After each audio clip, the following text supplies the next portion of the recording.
Hello. Let me just go over Module 4 with you. You have another video quiz. As you know, you have to click on the video icon once and then once more to see where to see the little preview questions. It takes a little bit. And click it again, and you can download those preview questions. I encourage you to look at those so you know what you're going to be asked. You could even try to answer them if you wanted to write down your answers on a piece of paper. And then as you listen to the video, you'll be able to see if your answers are right and then make corrections as you put your answers into the quiz. So then you only have to take it once. All right, make sure that you are using Google Chrome to take quizzes. That is the message I've gotten from IT. So whatever application or browser you're in, maybe close out of everything and sign back in with Google Chrome as your starting point. Make sure you watch the video on capitalizing job titles. It can be confusing. Students want to capitalize things, especially if it has two words to it, like occupational therapist. That's not a job title because it doesn't have someone's name attached to it. So lowercase for things like occupational therapist, registered nurse, doctor, teacher, engineer, all of those are lowercase. So if it's not a specific person, like President of the United States is one person, that is a job title, but just President in general is lowercase. There are lots of presidents of lots of different things. So if there are lots of vascular sonographers, then you would just make vascular sonographer lowercase. If you were at a hospital and you had a chief of vascular sonography, then chief would be capitalized and then vascular sonography would for that specific job title in that specific hospital. So pay attention to that. It can be tricky.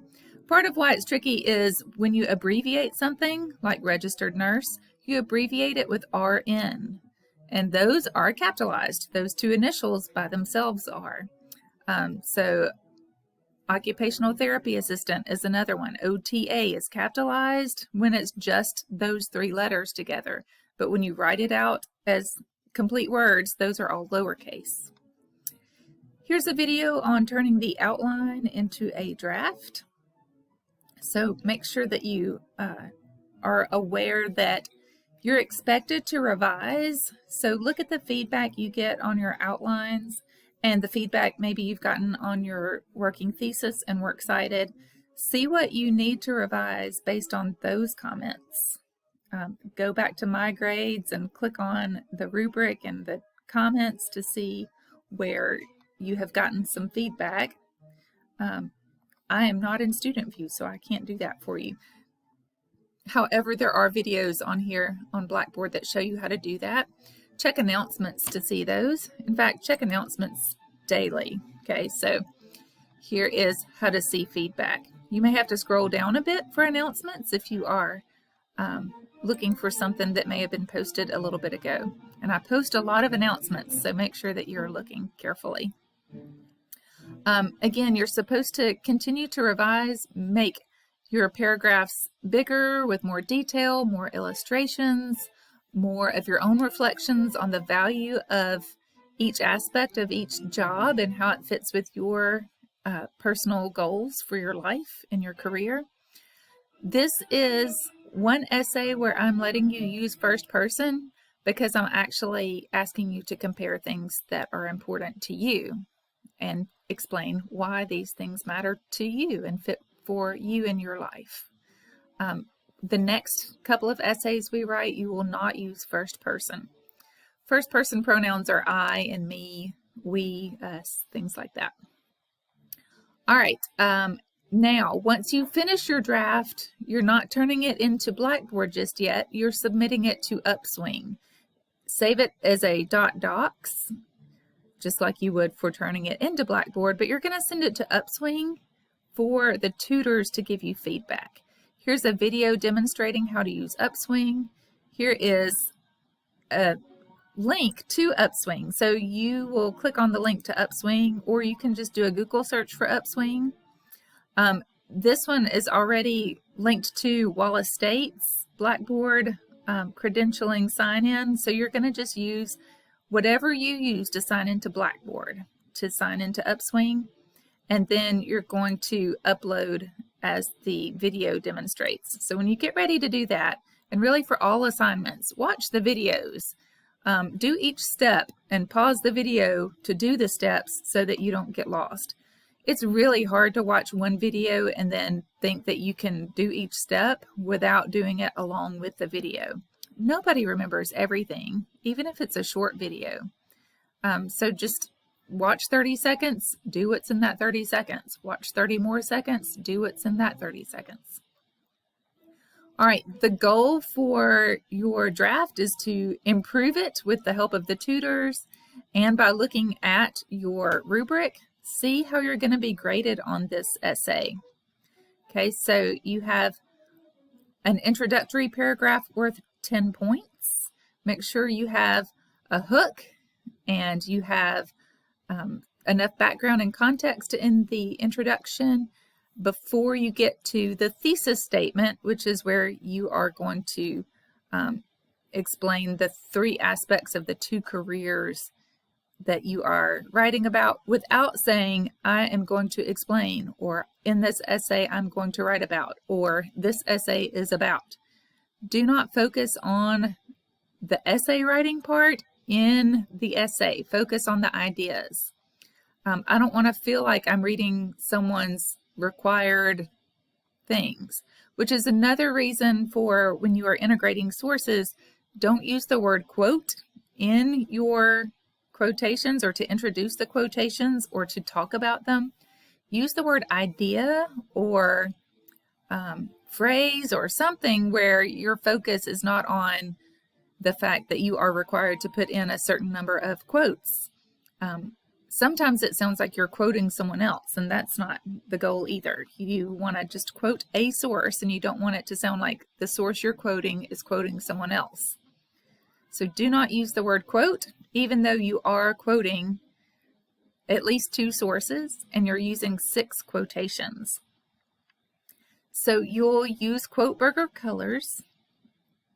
Make sure that you at least get a handle on how to do that for the introduction to the quotation and the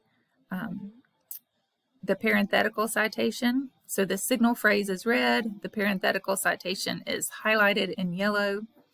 Now, when it comes to the stuff after the quotation, sometimes it can get a little hazy between the green and the brown.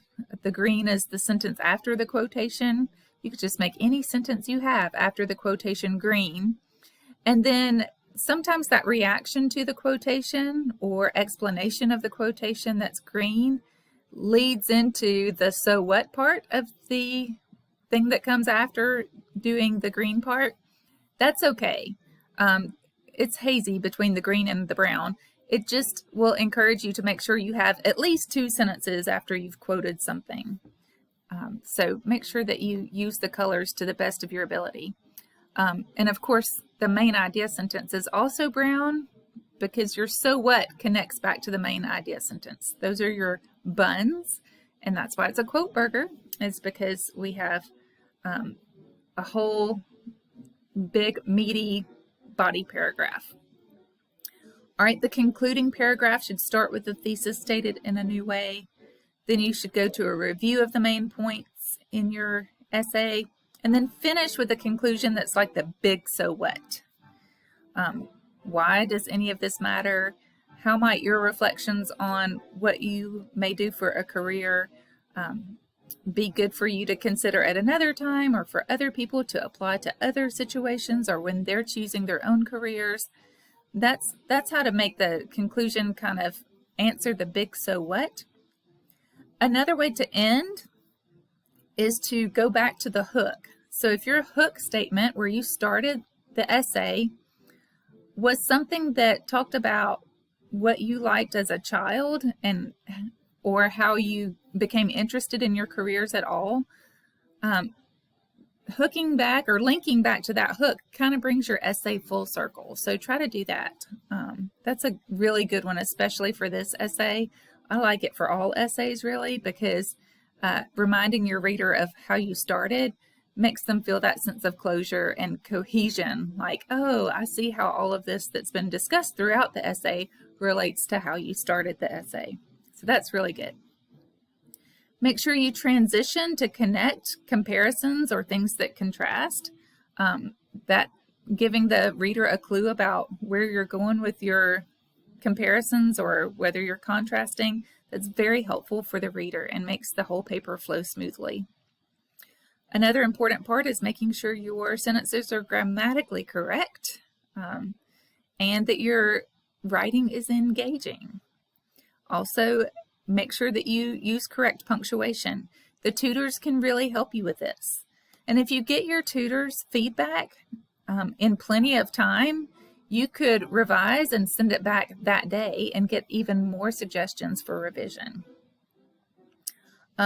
You've already gotten some feedback from me on your works cited, so make sure your works cited is done the way I have recommend you continue to do, or revise if you got feedback on your working thesis and preliminary works cited that said to fix some things about your works cited.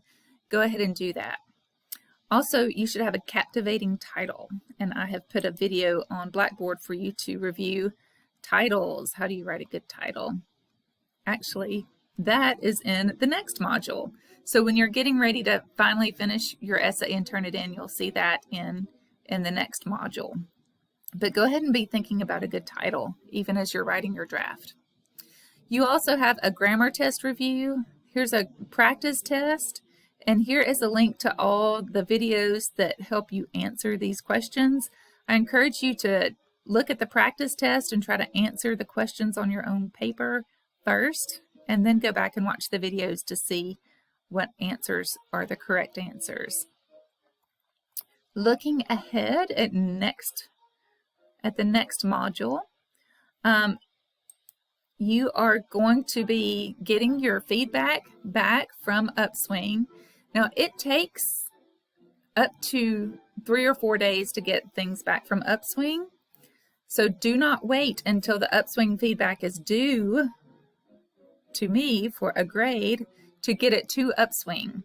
Because if you tell me, oh, I turned in my draft to Upswing and they haven't gotten it back to me yet, I will just email the tutors and they will check on that for me and they will tell me when you actually turned it in. So make sure you are turning in your draft when I suggest you do it, which is by February 3rd in this case, or whatever date you have posted that ends your module.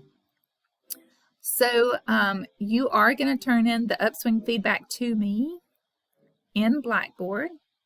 In addition to that, you are going to write in the comments box, which is going to look like this.